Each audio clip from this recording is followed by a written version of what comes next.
flaming spears, surreptitious wolverine claws, and razor-sharp steel whips. These weapons bring the pain in a serious way. While we wouldn't want to encounter any of the hurt-bringers on this list, we'll sure as hell tell you about them. It's the 9 most badass weapons in all of history.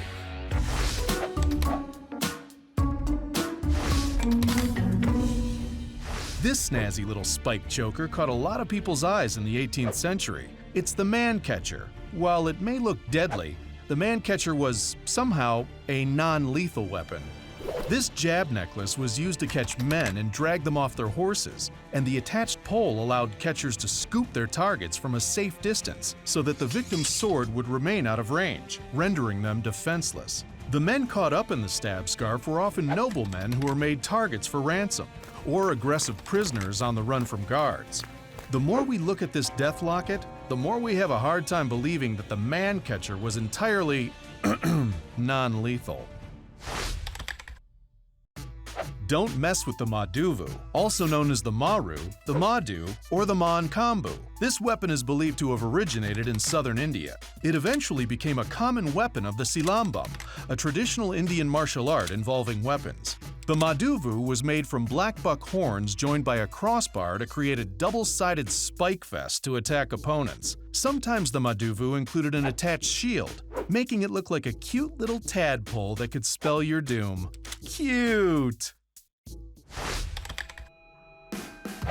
This attempt at a multi-shot firearm might have been better used in a folk song than in self-defense. The harmonica gun held 9 to 10 rounds of ammunition in a crossbar-like sliding clip that resembled, what else? A harmonica. Whatever you do, do not put your lips to this thing expecting a tune. The gun was available as both a pistol or a shotgun, and neither version was very user-friendly.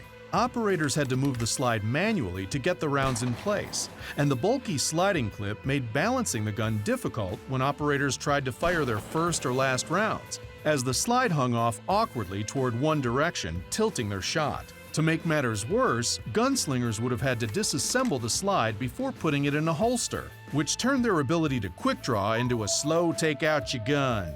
Although a bit of a dud as far as firearms go, today Sam Houston's original harmonica rifle is on display at the Smithsonian. Stick some razor-sharp obsidian into a cricket bat, and you've got yourself a Makua Wettal. The Makua Wettal is likely the most well-known ancient Aztec weapon, and that's for good reason. This thing slaps. This deadly weapon came in both single-handed and two-handed versions, for double the deadliness. Sporting a wide, flat wooden bat decorated with intricate designs, surrounded on the edges by obsidian, sharper than steel. The obsidian blades were made in an incredibly complex process called knapping. Designed for close combat and used like a club, the Makua Wettal was typically used in tandem with a shield and a spear thrower called an atlatl. Spanish conquistadors claimed the Aztecs could use a Makua Wettal to behead a horse in a single swing, though historians today think that may be a bit of an exaggeration. Resembling what can only be described as a boo-boo boomerang, it's the Kapenga. Though the weapon has a deceivingly fun name, it was specifically designed to inflict maximum damage to enemies.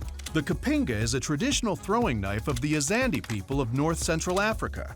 It features 3 blades of various shapes, some resembling a sickle, others a dagger, as well as a wrapped handle for gripping and throwing. Professional warriors were known to carry up to 4 Kapengas attached to their shields in battle. In combat, Kapengas were most commonly thrown overhead to easily penetrate opponents' shields and armor.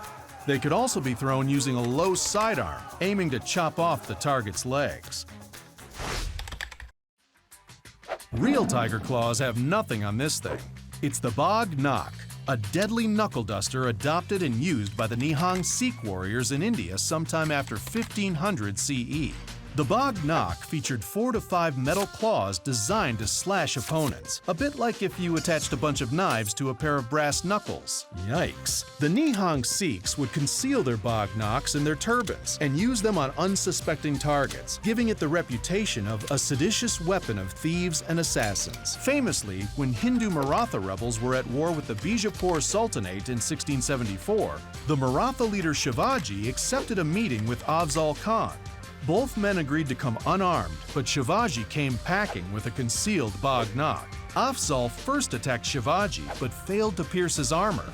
Then Shivaji slashed Afzal with his Bog Knock. This bloody event and the weapon used changed the course of Indian politics forever.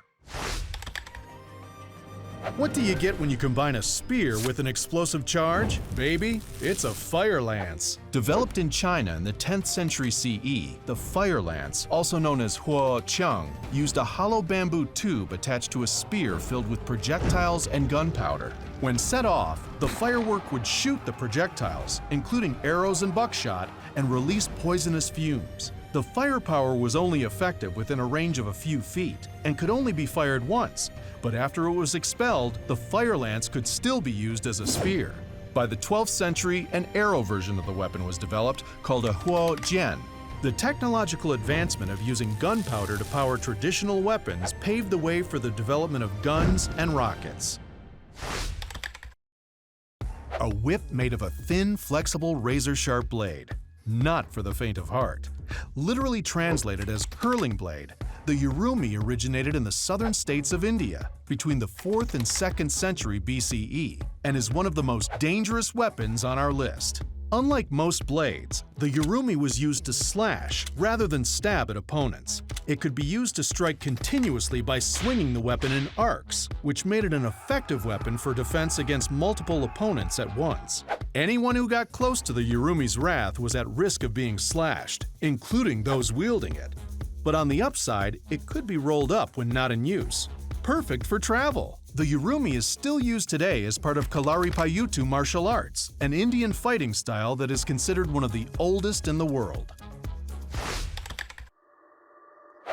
I love the smell of Greek fire in the morning. That's right, the Byzantine Greeks had their own form of napalm, Greek fire. Around 678 CE, Greek warships began packing their own flamethrowers for use in naval battles. Invented by a Christian Greek named Kallinikos, the flamethrowers employed a highly flammable liquid that was heated in a cauldron on the ship, then squirted out of a giant syringe at the enemy.